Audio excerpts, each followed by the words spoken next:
जीतन राम मांझी का ओहदा एनडीए के भीतर और भी ज्यादा बढ़ गया है। क्या लोजपा में हुई टूट का असर जीतन राम मांझी पर दिखाई दे रहा है? ये सवाल इसलिए क्योंकि जिस तरीके से बिहार की राजनीति में इन दिनों अलग अलग तरह की तस्वीरें सामने आ रही है, ऐसे में इन बातों की चर्चा होना लाजमी है। जी हाँ, अगर हम आपको क्रमबद्ध तरीके से बिहार की राजनीति की कुछ तस्वीरों को याद दिलाएं तो सबसे पहले चिराग पासवान की पार्टी यानी कि लोजपा में हुई टूट के बाद से बिहार के सियासी गलियारों में हलचल मचती है। लगातार इस टूट को लेकर अलग अलग तरह की प्रतिक्रियाएं सामने आती है। आरजेडी की तरफ से लगातार ये ऑफर दिए जाते हैं कि चिराग पासवान हमारे साथ हो ले, और वजह सिर्फ और सिर्फ एक नए समीकरण को साधने की। जी हाँ, बिहार की राजनीति में अलग अलग राजनीतिक दलों की बात करें तो हर किसी को इस बात का आभास जरूर है कि बिहार में गठबंधन की राजनीति एक सफल राजनीति के तौर पर देखी गई है, और यही वजह है कि तेजस्वी यादव ने इस बात को बखूबी समझते हुए चिराग पासवान को अपने साथ लाने की कोशिश की है। हालांकि चिराग पासवान ने इसको लेकर स्पष्टता अभी जाहिर नहीं की है कि आखिर वो उनके साथ होंगे या नहीं, लेकिन अपने और उनके रिश्ते की गहराइयों के बारे में लगातार चिराग पासवान ने अलग अलग टीवी इंटरव्यूज में बातचीत की है।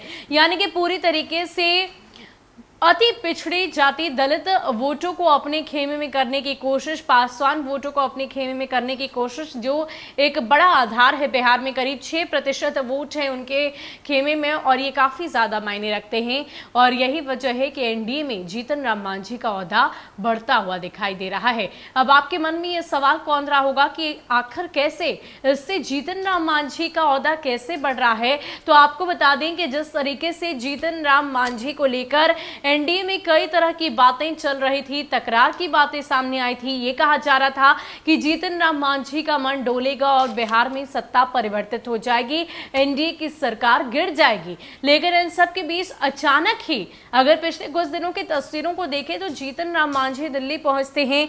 इसके अलावा अगर हम बात करें चिराग पासवान की, तो चिराग पासवान अहमदाबाद पहुंचते। चिराग पासवान की नजदीकियां भाजपा की तरफ कितनी है ये किसी से छुपी नहीं है। और खासकर बीजेपी की बात करें तो बीजेपी इन दिनों धर्म संकट में है, क्योंकि चिराग पासवान को अगर वो अपने साथ लाती है, क्योंकि लगातार इस बात की चर्चा चिराग की तरफ से भी की जा रही है कि हनुमान के वध पर आखिर राम खामोश क्यों हैं। तो ये तमाम बातें बीजेपी को लेकर भी हो रही है। लेकिन जीतन राम मांझी का ओहदा इसलिए बढ़ रहा है क्योंकि आप क्रमबद्ध तरीके से अगर उनकी सक्रियता को देखें तो लगातार सोशल मीडिया पर सक्रियता बनी हुई है। इसके अलावा बीजेपी के शीर्ष नेताओं से उनकी मुलाकात होती है।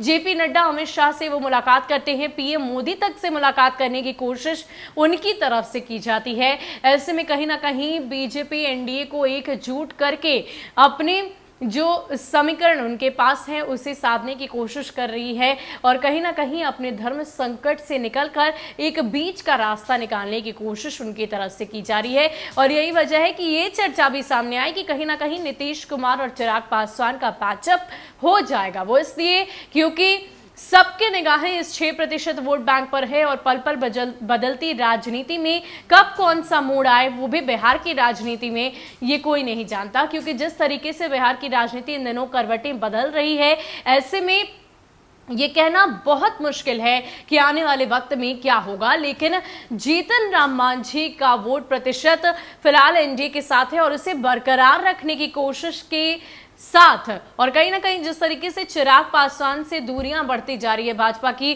चिराग पासवान ने इस बात को भी स्पष्ट किया है कि एक तरफा रिश्ता नहीं चलता। आने वाले वक्त में अगर यही परिस्थिति रही तो मैं अपना राजनीतिक रुख कहीं और मोड़ दूंगा। अब ऐसे में जिस तरह की बातें सामने आ रही है, इससे यह स्पष्ट हो रहा है कि जीतन राम मांझी के ओहदे को और भी ज्यादा बढ़ावा दिया जा रहा है, ताकि एनडीए एकजुट होकर रह सके और एनडीए में तकरार ना हो। आपको बता दें कि जीतन राम मांझी ने लगातार इस बात की चर्चा पहले भी की है कि एनडीए में कोई टूट नहीं है, अटूट है हमारा रिश्ता, और इसके अलावा 5 साल तक बिहार में सत्ता परिवर्तित नहीं होगी। हालांकि जिस तरीके से तेज प्रताप यादव से मांझी की मुलाकात होती है, उसके बाद से बिहार के सियासी गलियारों में हलचल काफी तेज हो जाती है। लगातार इन बातों की चर्चा होने लगती है कि आखिर क्यों और क्या वजह रही कि तेज प्रताप यादव ने उनसे मुलाकात की। बिहार में सत्ता परिवर्तित होने की बात चरम पर हो रही थी, लेकिन इन सब के बीच इन तमाम कयासों पर विराम लगाते हुए जीतन राम मांझी पहले दिल्ली पहुंचते हैं और उससे पहले भी उन्होंने इस बात की चर्चा कर दी है कि एनडीए अटूट है, इसमें कोई टूट नहीं होगी। लेकिन इन सब के बीच देखने वाली बात तो ये होगी कि क्या वाकई बीजेपी चिराग के लिए अपने स्टैंड को साफ करती है या जीतन राम मांझी के साथ ही बीच का रास्ता निकाला जाएगा। फिलहाल के लिए इतना ही। ज्यादा अपडेट के लिए आप बने रहिए न्यूज़ 1 नेशन के साथ। नमस्कार।